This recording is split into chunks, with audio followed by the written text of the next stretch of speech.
Hello मेरे प्यारे छात्र छात्राओं, आपसे एक जय हिंद जय भारत।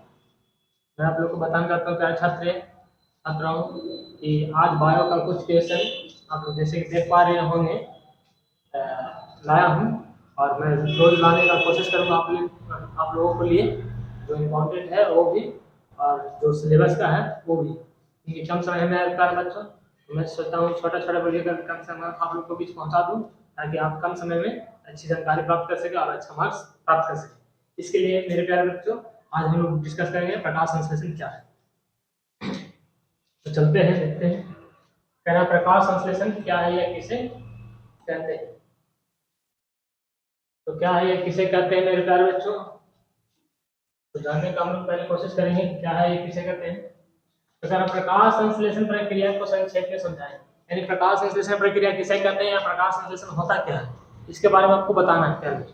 ठीक है, तो प्रकाश संश्लेषण मतलब ऑटोट्रोफिस, यानी कि हम लोग स्वयं पोषी एक तरह से ना, वही है और कुछ नहीं।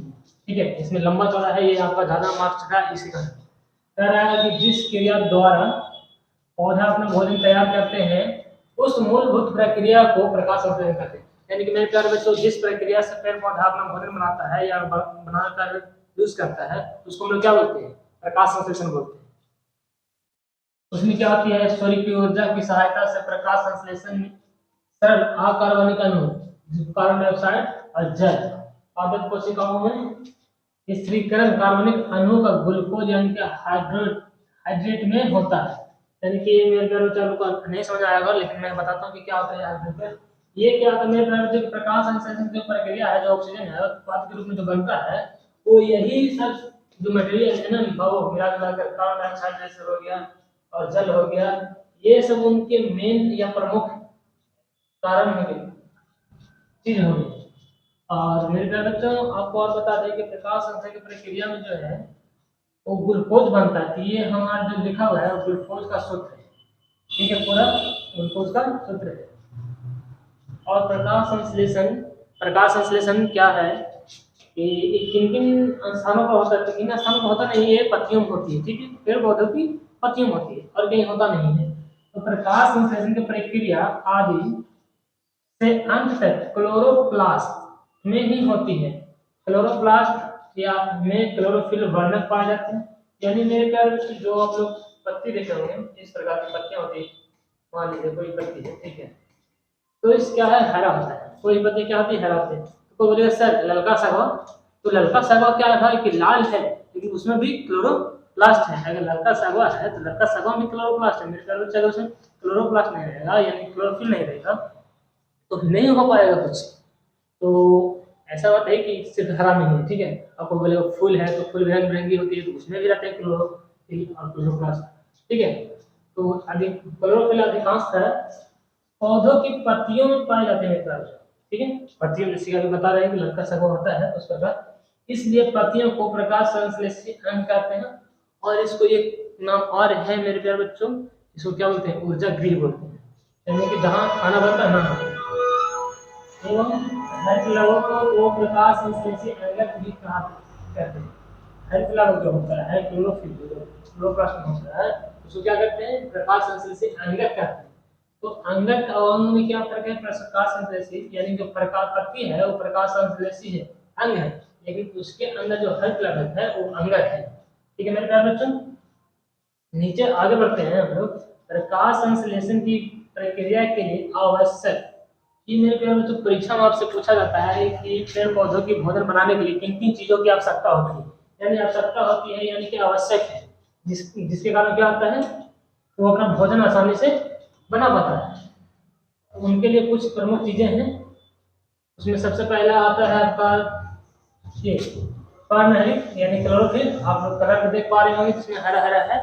और दूसरा है कार्बन डाइऑक्साइड, इसको हम बोलते हैं CO2। यानी कि मेरे प्यारे बच्चों इसको समझ सकते हैं हम लोग, धुआं धुआं बोलते हैं, कालिक से होता है। ठीक है, ये कार्बन डाइऑक्साइड हो गया जो हम लोग श्वसन की प्रक्रिया द्वारा छोड़ते हैं, तो हम लोग क्या छोड़ते हैं, CO2 छोड़ते हैं, वही गैस इनके लिए उपयुक्त होता है। ठीक है, और एक होता है इसमें जल, H2O। ये मेरे प्यारे बच्चों क्या है, देखिए खाना बनाने के लिए हम किन किन चीजों की आवश्यकता होती है, वही सामान इन लोग के लिए भी होता है, तो उसी तरह से होता है। इनका हो गया क्लोरोफिल हो गया, कार्बन डाइऑक्साइड हो गया और जल हो गया।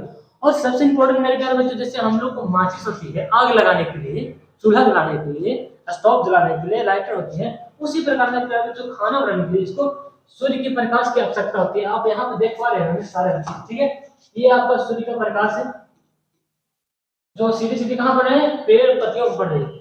और इसी में मेरे प्यारे बच्चों ऑक्सीजन होती है जो वायुमंडल में बिखरे होते हैं।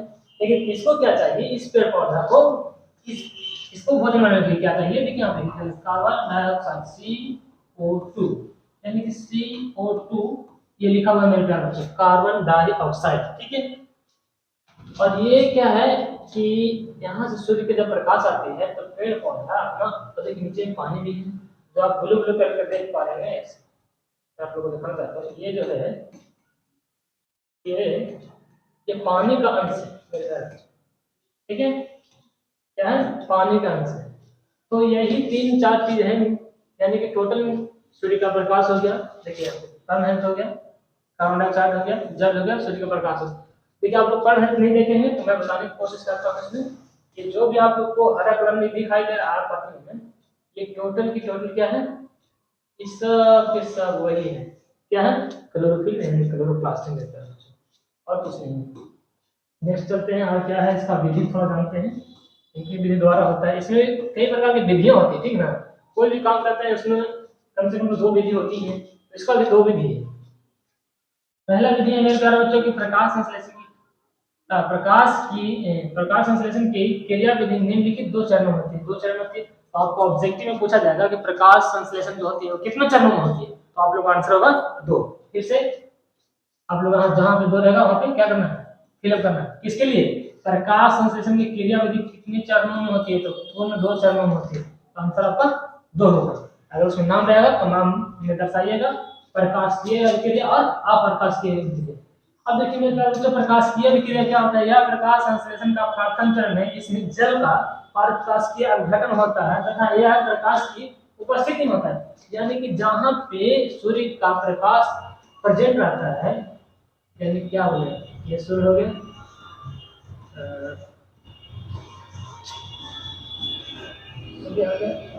इसकी उपस्थिति में यानी प्रेजेंटिंग में, ठीक है, इसकी उपस्थिति में यह काम करता है। कौन काम करता है, प्रकाश की अभिक्रिया, यानी कि जब तक प्रकाश नहीं रहेगा तब तक प्रकाश की अभिक्रिया नहीं होगी। लेकिन कुछ क्या होता है, कुछ ऐसा चीज भी होता है जैसे कि घर में जलन, नाम सुना जलन, बिना माचिस का आग लगाने वाले, वही जलन की क्रिया होती है कहीं कहीं, तो उसको हम लोग अप्रकाशीय अभिक्रिया बोलते हैं।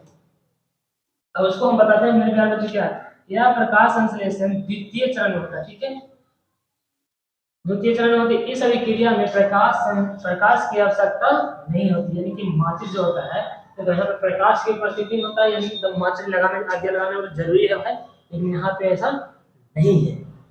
इस अभिक्रिया में हाइड्रोजन होते हैं, कार्बन डाइऑक्साइड होते हैं, और ये दोनों मिलकर ग्लूकोज बनाते हैं।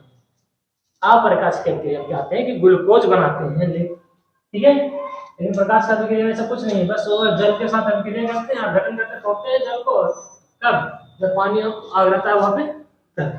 तो मेरे प्यारे बच्चों, आज का क्लास यहीं पे करता है, तब तक के लिए जय हिंद जय भारत, मिलते हैं नेक्स्ट वीडियो में।